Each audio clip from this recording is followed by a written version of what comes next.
Rose Kinley learned what $2 could do to a woman's name at the counter of Juniper Relay, with dust on her hem, 37 cents in her purse, and a trunk check in another man's hand.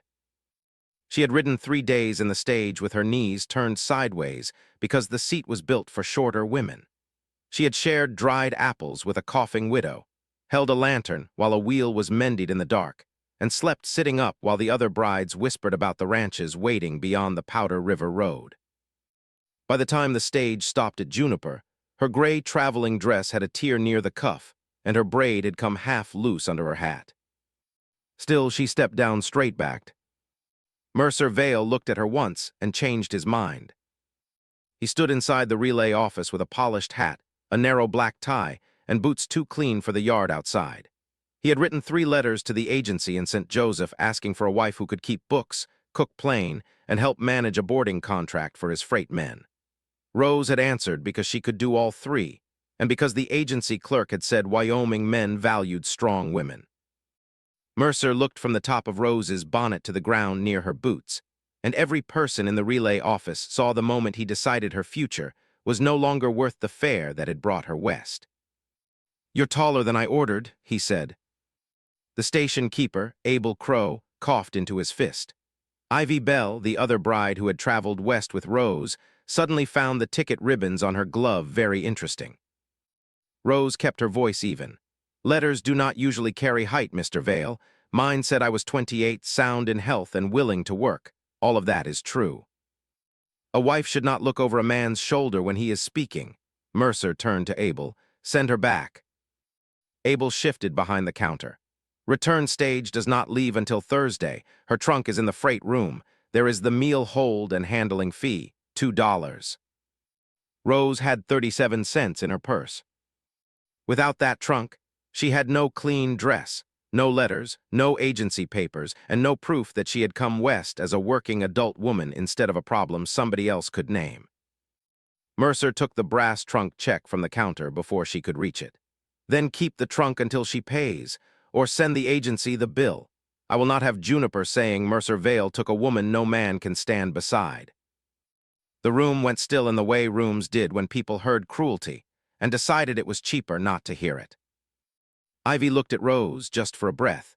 On the trail, Rose had given Ivy half her blanket when the stage curtain tore in a storm. She had held Ivy's hair back when bad water made her sick. Now Ivy turned her face toward the window, where a young rancher waited with a bunch of yellow flowers and hope in his eyes. Rose felt the old heat climb her neck, but she did not lower her head. "The trunk is mine," she said. Mercer smiled without warmth. "Not until the $2 is paid. Around here, unpaid women and unpaid freight sit where they are put." The sentence made Ivy's shoulders tighten. It made Abel look down at his own ledger. It made Rose understand that if nobody challenged him in the next minute, Mercer's lie would be the first story Juniper told about her. A chair scraped in the corner. The man who stood there had dust on his hat, a trail coat faded at the shoulders, and a face browned by weather rather than comfort. He was not dressed like a ranch owner. He looked like a cowboy who had slept in line camps, eaten beans from tins, and learned to measure people before speaking. His eyes were dark, steady, and tired in a way that did not make them unkind. He walked to the counter and placed $2 silver beside Abel's ledger. "That pays the hold," he said. Mercer's smile widened. "Well, there you are, Miss Kinley, bought by a stranger in less than a minute." The cowboy did not look at Mercer, he looked at Abel. "Say it plain for the room," he said. Abel swallowed. "It pays the meal and handling hold, nothing else." "Again?" Abel's eyes moved to Mercer, then back to the coins. "It pays the hold on her trunk, it does not buy the woman." Only then did the cowboy turn to Rose. He took the brass trunk check from Mercer's hand. Mercer resisted for half a second. The cowboy waited, not pushing, just standing with one hand open until Mercer would have had to make a scene over $2 in front of the whole office. Mercer let go.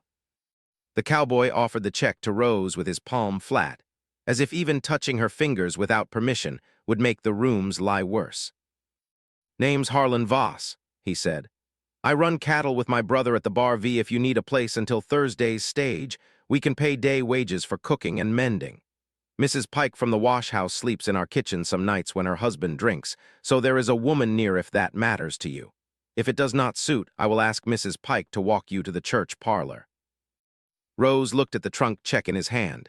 It was small, warm from Mercer, and heavy as a brand. "Why?" she asked. Harlan's mouth tightened. "Because $2 should not give any man the right to talk like that." Then, still facing Rose, he added, "If anyone repeats that those coins bought more than a station fee, send them to me. I will correct it where they stand.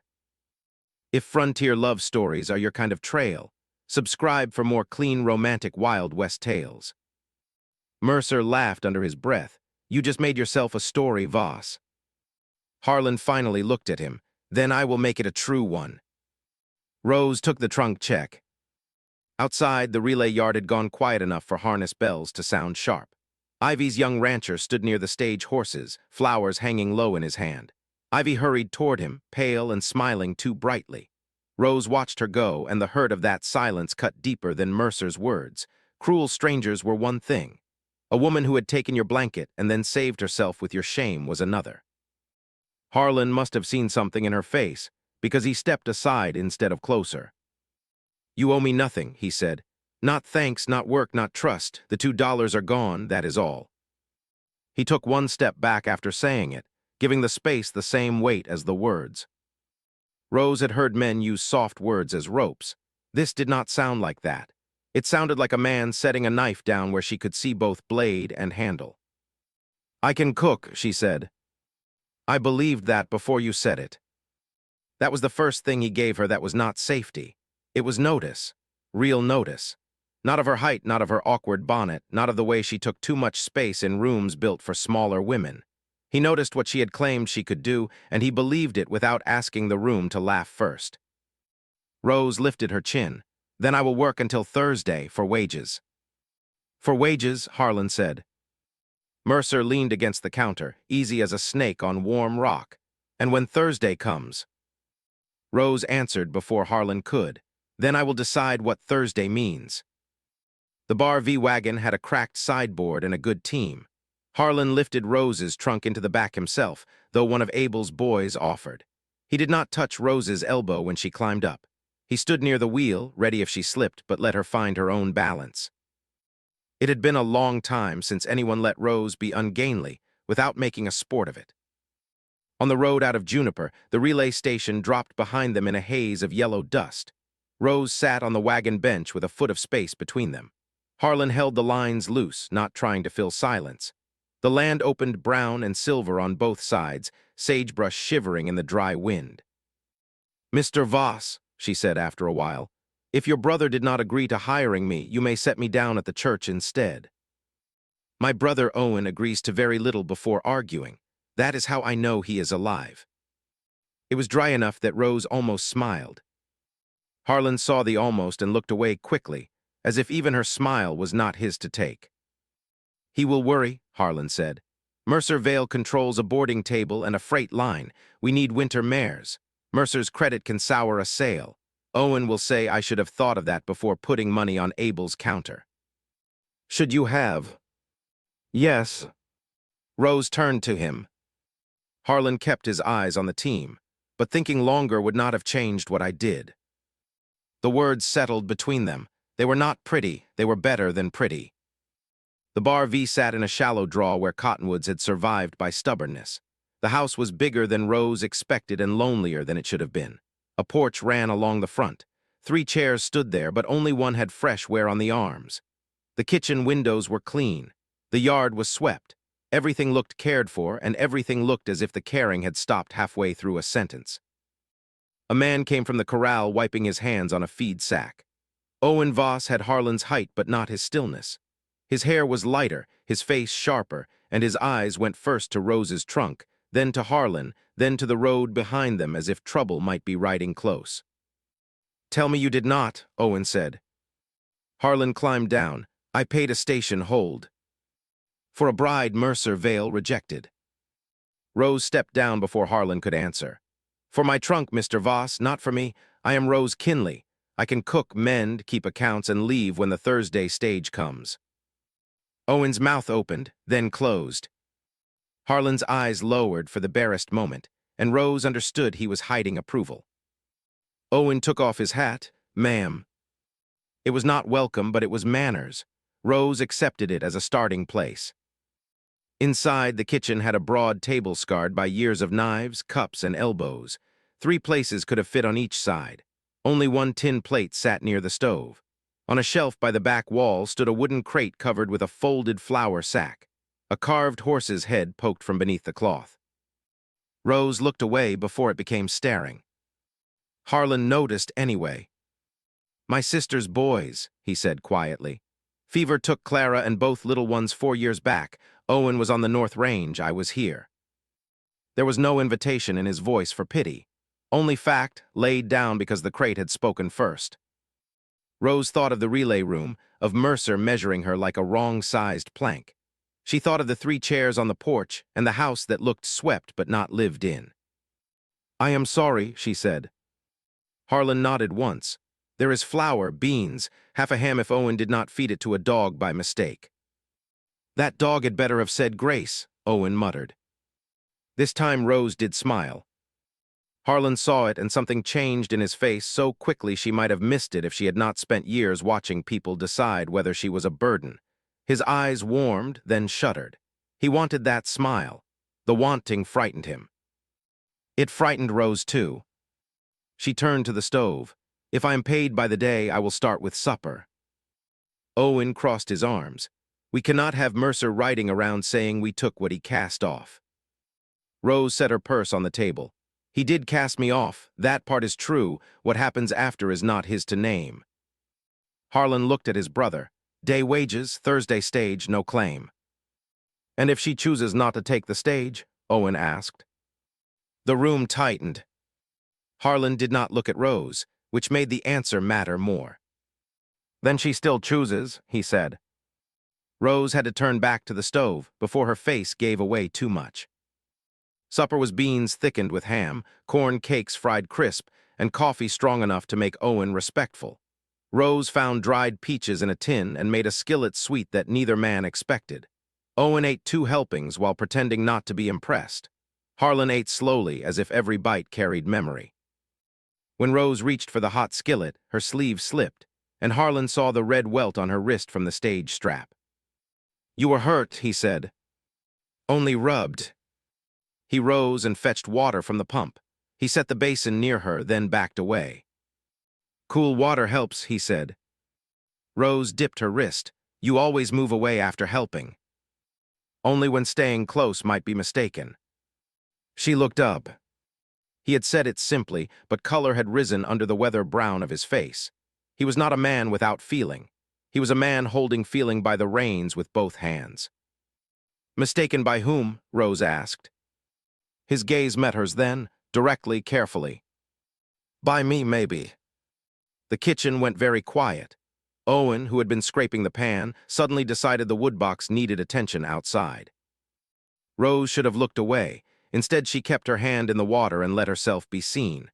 Tall, tired, rejected, not pretty in the small, neat way Mercer had expected, but present. Harlan did not make her feel smaller. That was dangerous. "I am not looking for another man to decide what I am," she said. "Good," Harlan answered. "I am not fit to decide it." "But you are fit to pay $2 over it." A corner of his mouth moved. "Seems I already proved I am reckless with money." The laugh that came out of Rose surprised them both. It was small, but it lived. That night, Mrs. Pike from the wash house came as Harlan had promised. She was a square woman with tired eyes, and she carried her own blanket. Harlan gave Rose the small room off the kitchen, took his bedroll to the tack room, and told Mrs. Pike where the coffee was. He did not hand Rose a key because there was no lock on the door. Instead, he brought a chair. "Wedge it under the latch," he said. "Works better than that old hook." Then, as if remembering too many stories from the relay office, he added, "If you want Mrs. Pike between you and the hall, say so." Rose studied him. "You do not tire of proving you did not buy me." "No." The answer came too fast to be polite. Rose took the chair. "Then good night, Mr. Voss." "Good night, Miss Kinley." Behind the closed door, Rose set the chair under the latch and sat on the narrow bed without removing more than her hat. She listened to ranch sounds, horses shifting, wind at the eaves, Owen and Harlan speaking low outside. She could not catch every word, but she heard Owen say Mercer, mares, winter, fool. Then Harlan said, I know. Not angry, not defensive. Just a man accepting the cost of the thing he had done. By morning, cost had a face. Owen came in before breakfast with a folded paper taken from the livery board. He slapped it on the table beside the coffee pot. Rose had been cutting biscuits. Harlan was washing at the pump. Mrs. Pike had gone home at dawn. Mercer posted this, Owen said. Rose wiped flour from her hands and read. Notice, board, meal, agency handling, and freight hold unpaid by Rose Kinley. Any person employing said woman before settlement risks claim against wages. At the bottom, Mercer had written in a sharp hand, $2 paid by H. Voss to secure said woman from Juniper Relay. The word secure lay on the paper like a dirty boot. Below it, Mercer had added a line in darker ink, settlement required before Thursday stage. No exception. Harlan came in behind her. He did not curse. That somehow made Owen angrier. You see, Owen said, he does not need law, he needs talk. Men will not buy our horses if Mercer says we steal brides from the relay. Rose set the knife down. I will leave before your sale. Harlan said no. It was the first time he had answered for her, and Rose turned sharply. He caught himself. I mean, you do not have to leave for that reason. Reasons matter less than results, she said. They matter to me. Owen stared between them. His jaw worked, but he did not speak. Rose looked back at the paper. If I hide here, he keeps the story. If I leave with no wages, he keeps the story. If you fight him for me, he keeps the story and adds blood to it. Harlan's eyes narrowed, not in anger but attention. What do you want to do? It was a simple question. No one in the relay office had asked it. No one at the agency had asked it except as a formality after the fee was paid. For a moment, Rose could not answer because the question itself reached a place she had guarded too long. Work, she said, openly for wages, where people can see the money is mine. She tapped the notice with one flour-dusted finger. Before Thursday, before he can turn a stage day into a public sale of my name. Owen gave a short laugh. Mercer owns the boarding table in town. Then I will cook better than his table. Harlan looked at her hand, still dusted with flour, then at her face. What passed through his eyes was not pity. It was something warmer and more dangerous. Admiration. The livery yard will be full at noon tomorrow, he said. Team sale, drovers, ranch women coming for supplies. Abel will need food if Mercer does not feed them. Owen threw up a hand. Abel needs Mercer's freight account more than he needs biscuits. Then Abel can decide what kind of hunger costs more. Rose folded the notice and put it in her apron pocket. I will be there. Owen looked at Harlan as if his brother had stepped off a cliff and invited the household to admire the view. You are risking the mare deposit, Owen said. Yes. You are risking our winter. Harlan's face changed then. The quiet went hard. I risked more by learning to let a house stay dead. Owen flinched. Rose did not understand all of it yet, but the crate on the shelf did. The 3 porch chairs did. The 1 plate by the stove did. After breakfast, she found Harlan in the barn loft, pulling down feed sacks for the sale. The crate from the kitchen shelf was there too, open now. Inside were 2 small shirts, a child's slate, and the carved horse she had noticed. Harlan held the horse in one hand, rubbing dust from its wooden mane with his thumb. My sister Clara said this house was meant to be loud, he said before Rose could retreat. She had a laugh that could scare hens off nests. Her boys ran through here like wind. After the fever, Owen wanted to sell. I would not. Then I kept the place so quiet it might as well have been gone. Rose stood near the ladder, giving him room. And today, she asked. Today you made Owen argue at breakfast, Mrs. Pike steal a biscuit for her husband, and me think about putting plates out before food is ready. He looked at the carved horse. It has been a while since this house did anything before it had to. Rose's throat tightened. Mr. Voss, she said, do not make me into your sister's ghost. His hand closed around the horse. I know better. Do you? He met her eyes. The answer took him a moment, which made her trust it more. I am trying to. Rose stepped closer, just one pace. And I am trying not to turn every kind act into a trap before it proves itself. That seems fair. It is not fair, it is tiring. Yes, he said, I expect it is. That was all, no grand vow, no hand-reaching. No line meant to sweeten a wound he had not made, just yes. Rose looked at his hand around the carved horse and then at the hayloft door, where afternoon light made dust shine like flour in the air. What kind of man pays $2 for a stranger and then refuses to ask anything of her? She asked softly. Harlan looked at the carved horse as if the answer might be written under its wooden belly. One who knows what it is to lose people after thinking they belong to him. Did they? His eyes lifted. Rose held her ground. Belong to you. The barn was quiet except for a horse pulling hay below. No, he said at last. They were with me, that was better. Rose felt the words move through her like a door, opening in a room she had not known was locked. The door did not stay open without work. That afternoon, the Bar V hands came in from the south pasture with dust in their eyebrows and hunger making them blunt. There were 4 of them, all men who had known Harlan before silence settled on the house. They stopped at the kitchen threshold when they saw Rose rolling dough at the table, not because she was strange, because the kitchen smelled alive. Owen came in behind them and made the introductions badly. Miss Kinley is working here until Thursday, he said, with a tone that warned everyone not to make too much of it. A red-haired hand named Lute looked from Rose to Harlan, working or staying. The question was not sharp, but it carried the whole town inside it. Harlan set a water bucket by the stove. Working, eating if she chooses, leaving if she chooses, those words are short enough for you, Lute. Lute raised both hands, short enough. Rose put a pan of biscuits into the oven. If you track manure across a floor I just swept, the words will get shorter. The men laughed, and this time Owen did too before he caught himself. That small laugh changed the room. It made the men sit instead of hover. It made Rose's hands steady. She served beans, biscuits, fried onion, and the last of the peach skillet. The hands ate like men who had forgotten food could be more than fuel. One asked whether she could make coffee without boiling it bitter. Another asked if she knew how to stretch flour when snow held the road closed. Rose answered both. She did not flirt, she did not shrink. She worked. Harlan watched from the washstand, and the look on his face moved between pride and fear. Pride because every man in the room could see her worth. Fear because every man could see it while Mercer still had a mouth in town. After supper, Lute put 2 nickels by her elbow. For the coffee, he said, not wages, just from me. Rose looked at Owen, because the kitchen belonged to the ranch. Owen frowned, caught between rules he understood and a new one forming in front of him. Then he nodded once. Keep it, he said. Coffee was yours. It was only 10 cents. It was not enough to answer Mercer. But when Rose put those coins into a small tin cup, every man saw money pass to her hand because she had done work.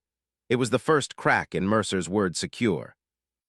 Later, when the hands had gone to the bunkhouse, Rose found Owen on the porch with the account book open on his knee. He was not writing. He was staring at the blank line where her name might go. You do not want to owe me, Rose said. Owen closed the book too fast. I do not want to owe Mercer anything. There is a difference. There is, but I am where the two meet right now. He looked at her then, and for the first time she saw that his suspicion was not only about reputation. It was grief wearing work clothes.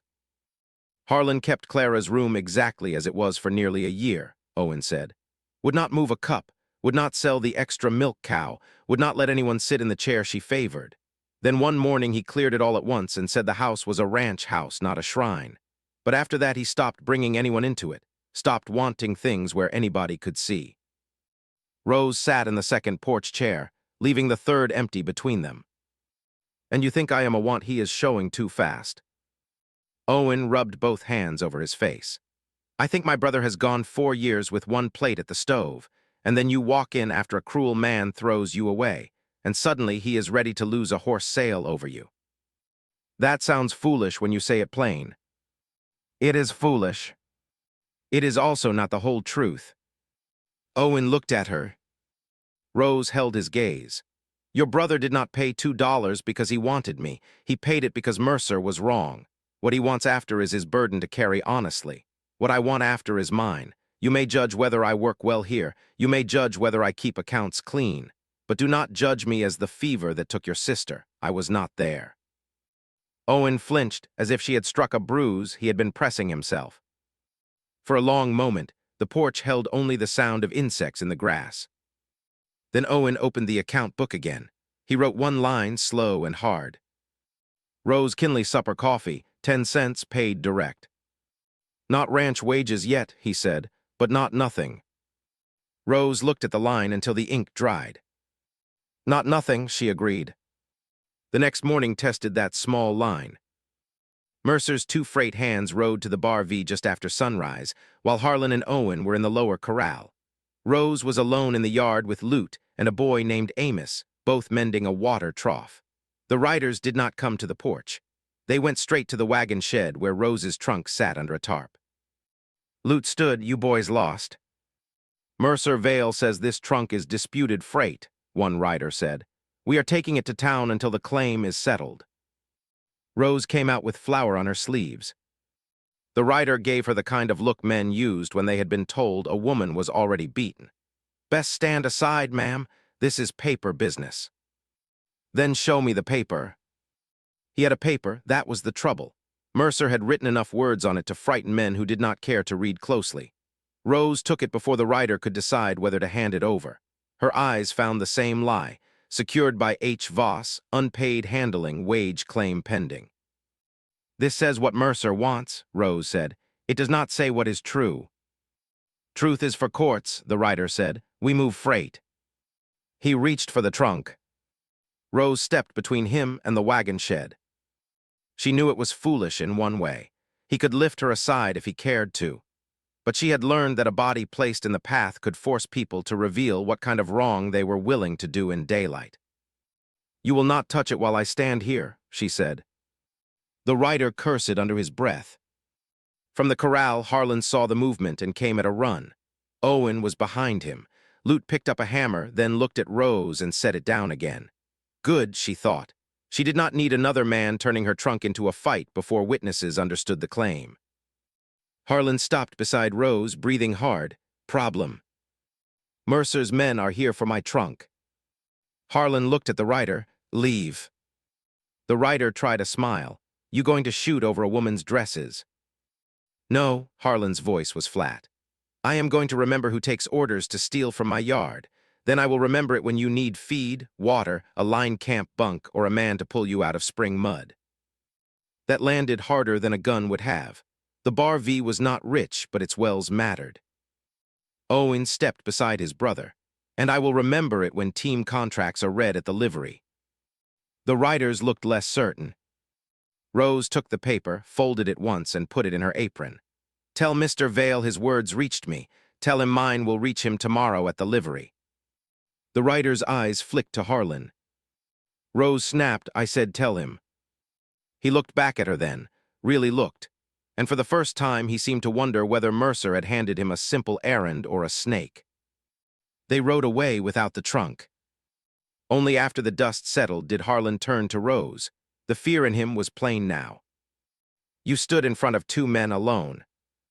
I was not alone. Lute and Amos were here. Lute had a hammer. He put it down. Harlan stared at her. Then he gave a breath that might have been a laugh if it were less shaken. You notice everything, don't you? I have had to. Owen took the folded claim from her apron when she offered it. He read it twice. His face hardened. This is not just talk now, he said. This is a hand reaching into our yard. Rose heard the word our and did not correct him. Not yet. Harlan looked at Owen. Still want her hidden tomorrow. Owen looked toward the road where Mercer's men had gone. No, I want witnesses. Rose let that settle. Yesterday, Owen had wanted her away from the ranch. Today, he wanted the town to see her. Not because Harlan had persuaded him, because Mercer had overreached where Owen could feel the wrong in his own fence line. It was not full trust. It was better than sudden sweetness. It was change with a reason. For more clean Western romance, mail-order brides and lonely ranchers finding home, subscribe to the channel. The next morning, Mercer Vale tried to turn a notice into a hand on Rose's shoulder. She and Harlan drove to Juniper before the sun had burned white. Owen rode behind them, stiff with worry and pride he had not admitted to. In the wagon bed sat baskets of biscuits, ham, beans, dried peach cakes, and coffee tins. Rose wore her gray dress brushed clean, sleeves mended, hair braided tight. She had slept poorly but stood steady. At the livery yard, Abel Crow saw the baskets and winced. "Miss Kinley," he said, "I cannot cross Mercer, he feeds the freight crews." "Then do not cross him," Rose said. "Let hungry men decide where to put their coins." Abel looked at Harlan. Harlan shook his head. She spoke. That mattered to Rose more than it should have. They set the food on a long board near the water trough. Men came first because coffee smelled like mercy. Then 2 ranch women came, Mrs. Daly and her daughter, carrying egg baskets. They looked Rose over from bonnet to boots, and Rose braced herself. Mrs. Daly said, "You the tall bride Mercer made such noise about." "I am Rose Kinley." "Good, I dislike naming women by men's noise." Mrs. Daly bought 2 biscuits and a peach cake. Rose's hands almost shook when she took the coins. Across the yard, Ivy Bell stood beside the young rancher with the yellow flowers, whose name Rose had learned was Thomas Prout. Ivy wore a pale blue dress that made her look smaller and more delicate than she had looked on the trail. She saw Rose and looked away. Mercer arrived at noon with 2 freight hands and Rose's trunk in the back of his wagon. Harlan's whole body changed. Not much. Just enough that Rose saw the cowboy under the quiet man, the one who knew how to move between danger and the thing he guarded. "Stay behind me," he said. Rose looked at him.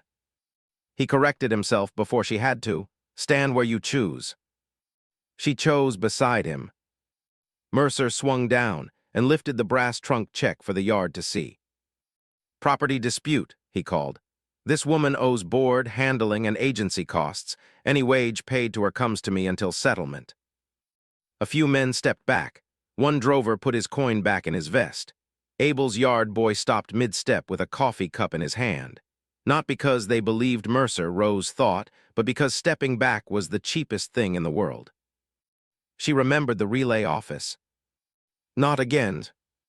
Rose reached into her apron pocket and closed her fingers around the coins she had earned that morning. Not enough yet. She needed the lunch rush. She needed men to choose before Mercer frightened them still. "Coffee is 5 cents, she called, her voice carried farther than she expected. "Biscuits 3, peach cakes 4, pay me or do not eat." A drover near the trough laughed. "That's plain enough." He walked past Mercer's notice and put a nickel in Rose's tin. Another followed. The yard boy who had frozen with the cup put it down beside Rose instead of carrying it to Mercer. Then Mrs. Daly's daughter bought cakes for 2 ranch hands who looked too embarrassed to step first. Coins clicked into the tin. Every sound changed the yard, not into safety, into possibility. Mercer's face tightened. "You think breakfast money breaks a written claim," he said. Rose kept pouring coffee. "I think hungry men know who fed them." Mercer stepped closer. Harlan moved half a pace, but Rose put one hand out, not touching him, stopping him. "Let him speak," she said. Harlan's jaw worked. He let her. Mercer smiled. "You see, Voss has already learned she gives orders. Imagine a woman tall enough to look down on you and loud enough to do it in public." The old shame rose, hot and practiced. Rose could have folded under it. She had folded before, in parlors and church steps and agency rooms where women were praised for taking less air. Instead, she picked up a tray of biscuits and walked down the line of waiting men. "Does my height spoil the bread?" she asked the first drover. He blinked. "No, ma'am." "Does it sour the coffee?" "No." "Then pay before it cools." He paid. A laugh moved through the yard, not cruel this time. Mercer heard the difference. So did Rose.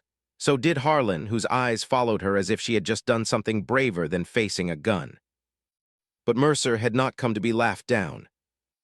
He went to Abel's office board and slapped a folded paper over the team sale list. "The Bar V deposit is frozen until my claim is settled." Harlan Voss paid money over this woman. I will not trade teams with men who buy agency trouble and call it charity. Owen shoved away from the corral fence. You cannot freeze what is not yours. I can sour credit, Mercer said. Ask any man who hauls freight through Juniper. There it was, Harlan's named cost, dragged into open sun. Rose looked at Harlan. This is the part where you should tell me to take my trunk and go. No, Harlan said. Your winter mares matter. So do you. The words were quiet.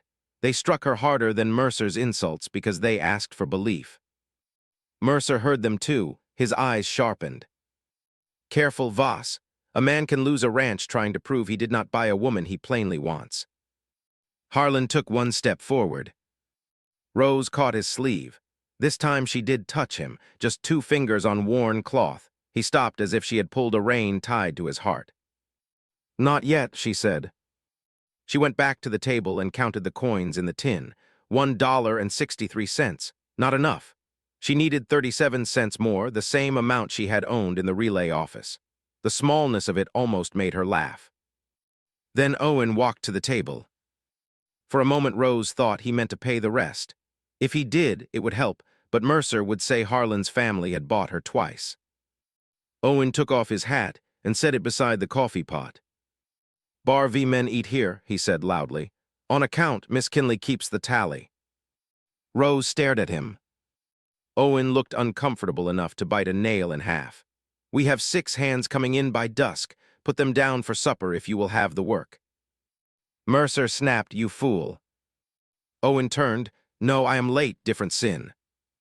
The yard shifted again. Abel Crow came out of the office, wiping his hands on his vest. If Bar V opens account for meals, he said slowly, livery takes 10% for use of yard. Mercer rounded on him. You choose this over my freight cruise. Abel swallowed. There was cost in his face. Mercer paid him steady. Rose did not. I choose coin in hand and food men are already eating, Abel said. Your cruise can buy from her too. Mercer's freight hands looked at the biscuits. One of them took off his hat and stepped into line. Mercer struck the biscuit from his hand. That was his mistake. The yard went cold.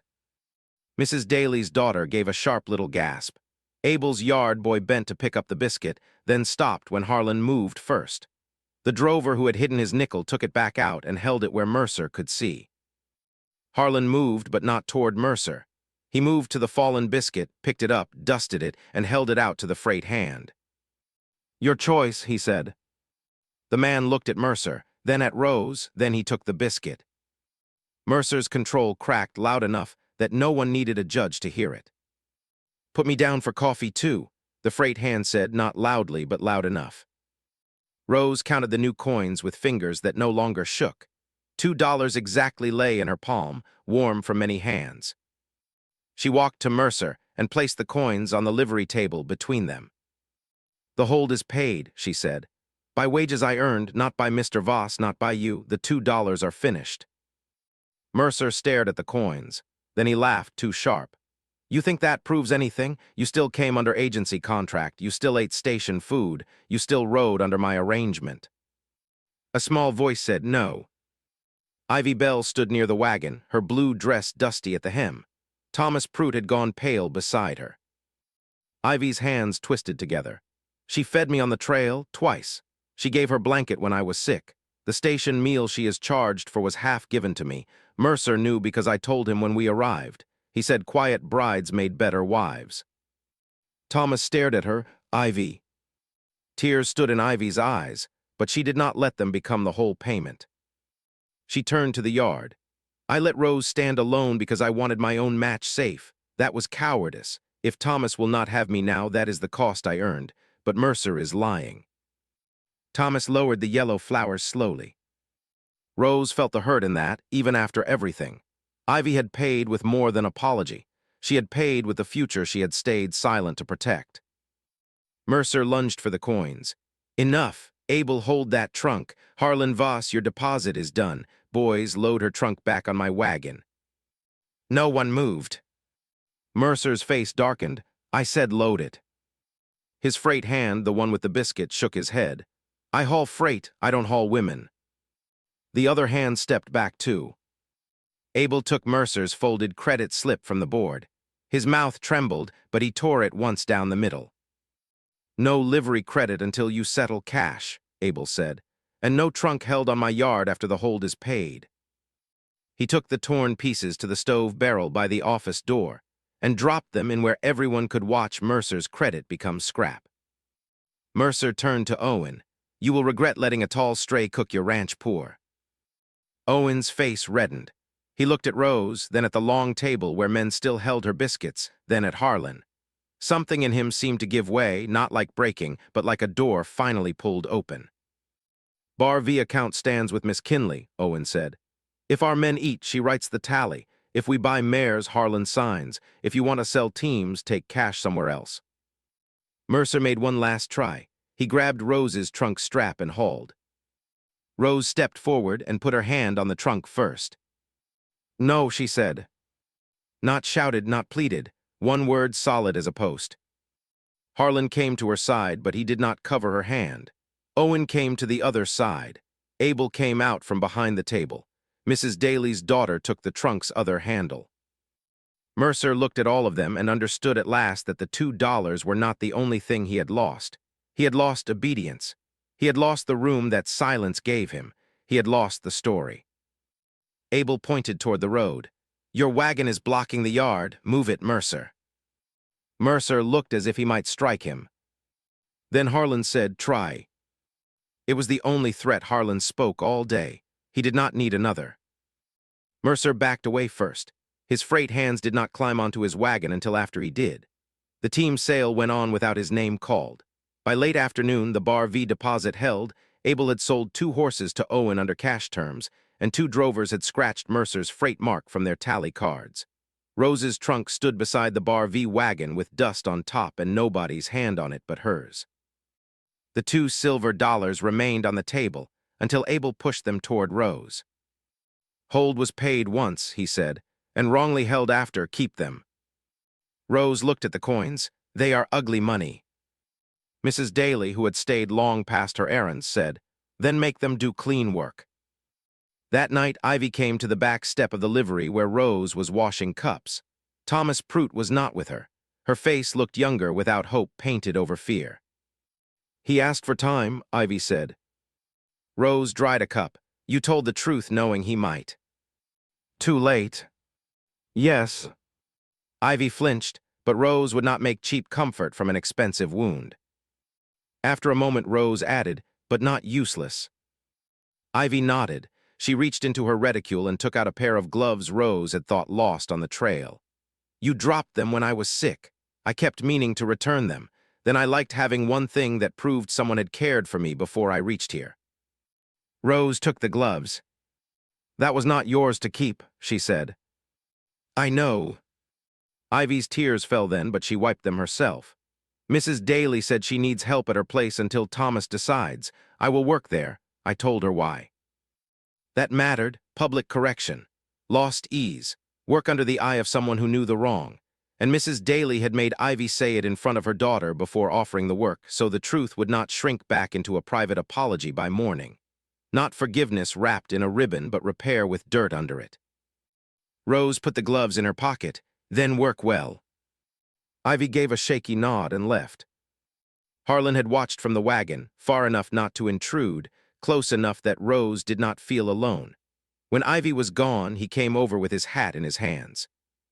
Stage leaves Thursday, he said. Your fare is in your purse. Owen added the supper wages. Abel added back the $2. Your trunk is yours. Rose leaned against the step. She was so tired her bones felt rung like bells. You have listed all the doors, she said.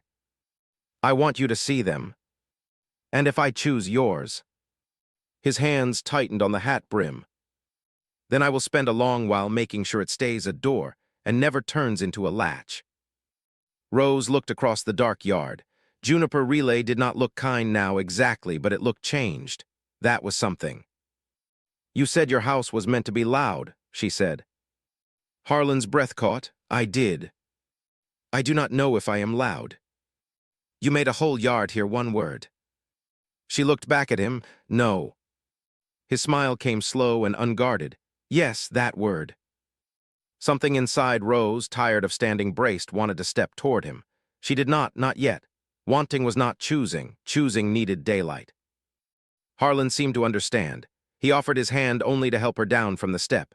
She took it. His palm was rough, warm, and careful.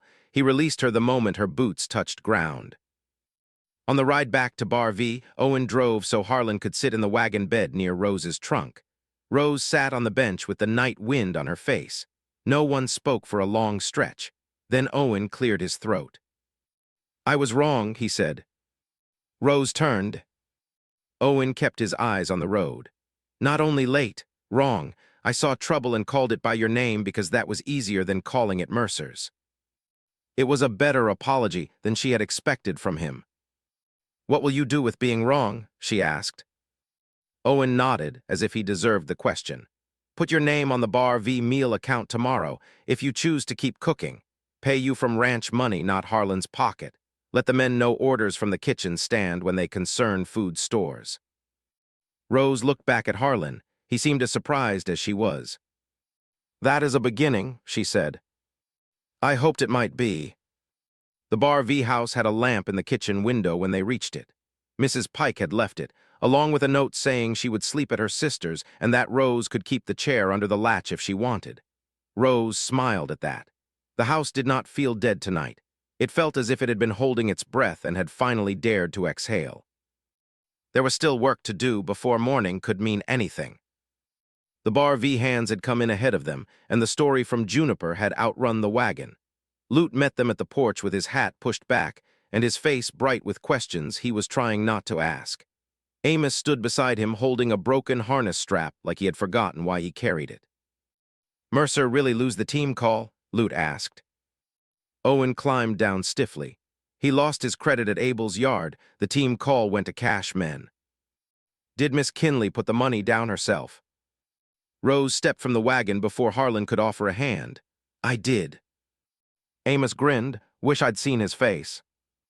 "You will not make supper out of his face," Rose said. "Bring water if you want beans." The boy ran before she finished speaking. Harlan stood by the wagon, looking from the porch to the kitchen lamp to Rose as if he feared one wrong movement would make it all disappear. Rose understood that fear. A day could change a story in public and still leave a person uncertain in private. Owen carried her trunk inside himself. That more than his apology on the road made the kitchen quiet. He said it not by the door for leaving, and not in Harlan's room where gossip could grow teeth, but under the shelf near the account book. "Your corner until you name another," he said. Then he put his own name in the margin of the Bar V account beside the words "trunk hauled by Owen." No charge, as if even a small repair needed a record that could be checked.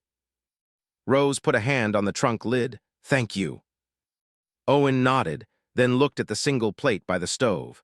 His face tightened with embarrassment. He went to the cupboard and took down more plates, one at a time, as if each plate asked him to admit how long the house had been living smaller than it could. Harlan watched his brother, and the grief between them shifted again. Rose had seen men make peace loudly in saloons and churches. This was not that. This was a man taking down plates. The hands came in after washing at the pump. Rose set them to work before they could turn awkward. Lute sliced onions. Amos filled cups. Owen found a sack of potatoes he had forgotten. Harlan stood in the doorway until Rose pointed a spoon at him. "If you hover, I will charge porch rent." Lute choked on a laugh. Harlan looked down at his boots, then took the coffee mill from the shelf. "Grinding is safer." "For whom?"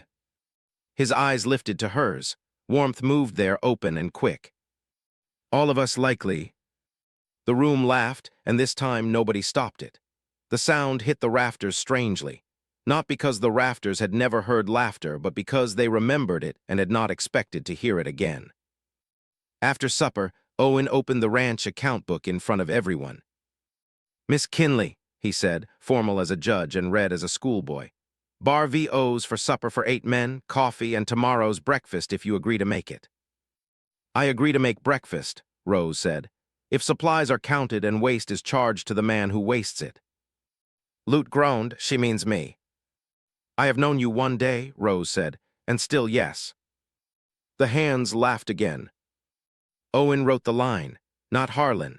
Owen, ranch money, not rescuer money. That was another receipt, smaller than the livery yard, but maybe stronger for the life that had to continue after people stopped watching. When the men left for the bunkhouse, Harlan remained at the table, turning the carved horse from the crate in his hands. He had brought it down while Rose was not looking, or perhaps while she was looking at too many other things. Clara's oldest carved this with a dull knife, he said. Ugliest horse in Wyoming. Rose sat across from him. It has spirit. It has 3 legs the same length, and one made for a hill.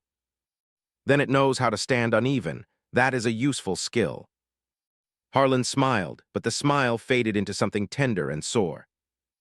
I thought finding family again would feel like betrayal, he said. Like I was replacing what fever took. And does it?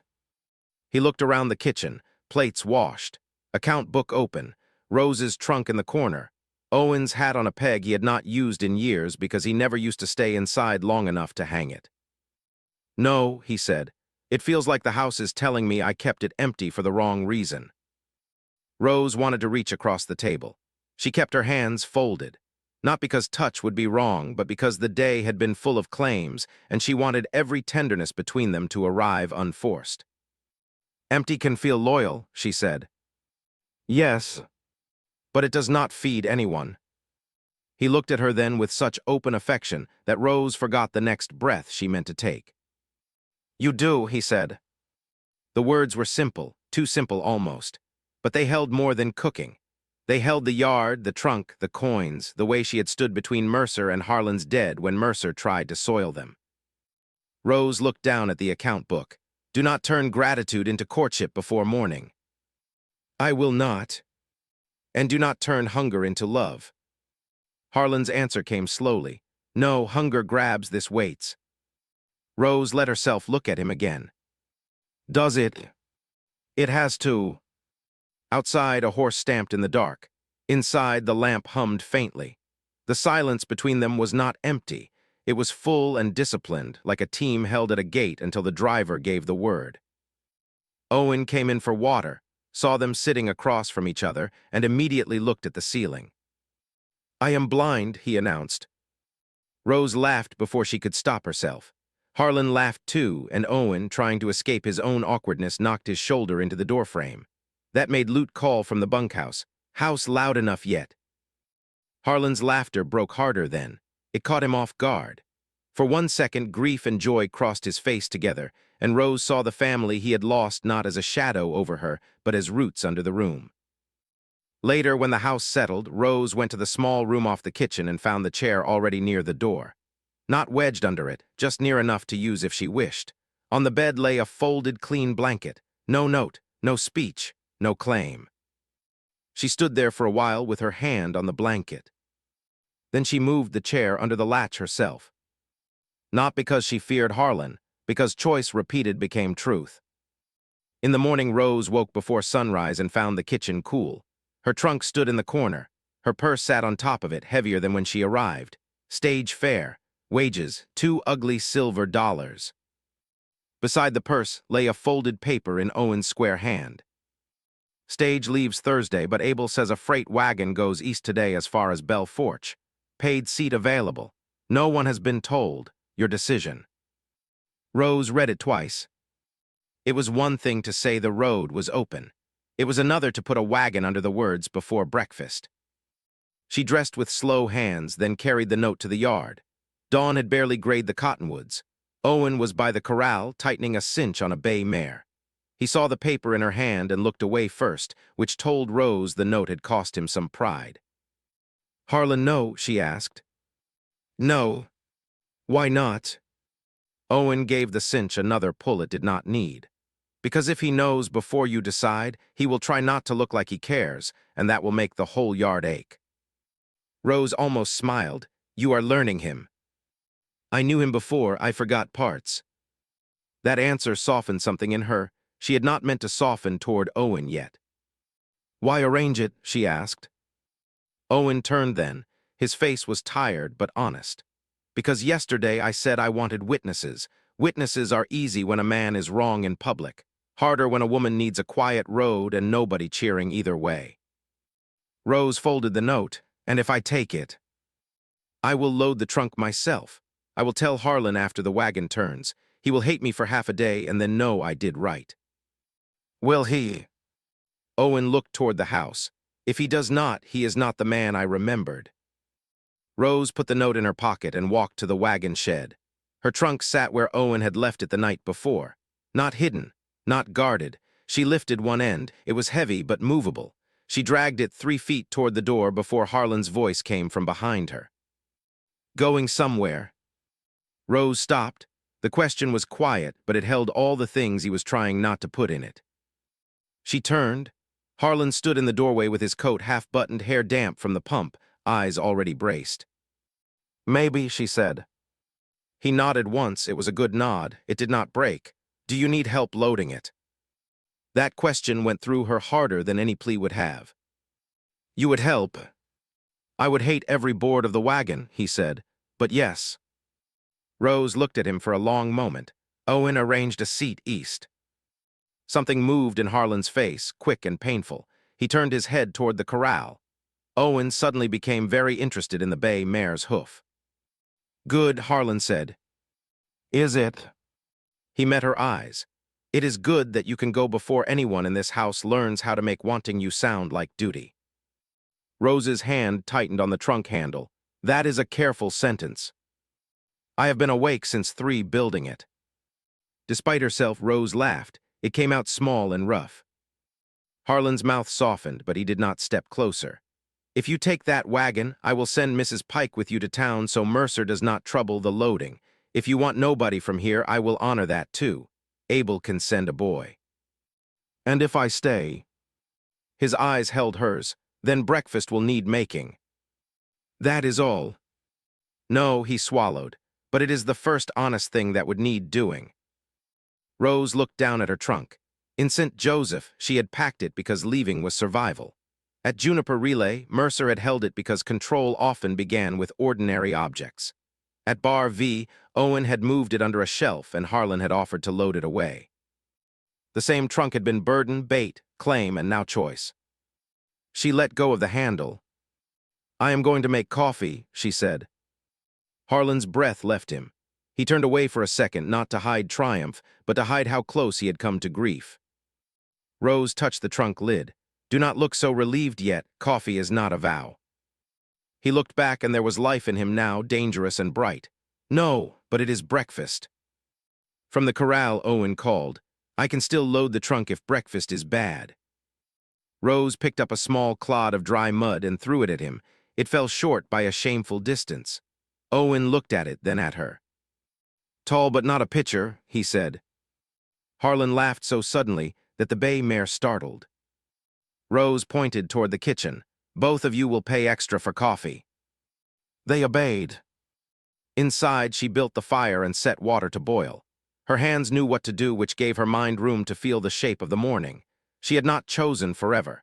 She had chosen this day with the road named, priced, and open. That made the day clean. Harlan came only as far as the threshold. May I come in? He asked. Rose looked at the stove, then at the open back door, then at him. Yes. He entered as if stepping into a church after years away. Owen followed with the milk pail and set it down carefully, as if loud metal might scare off whatever had begun. Rose took 3 cups from the shelf. She set one at Owen's place first.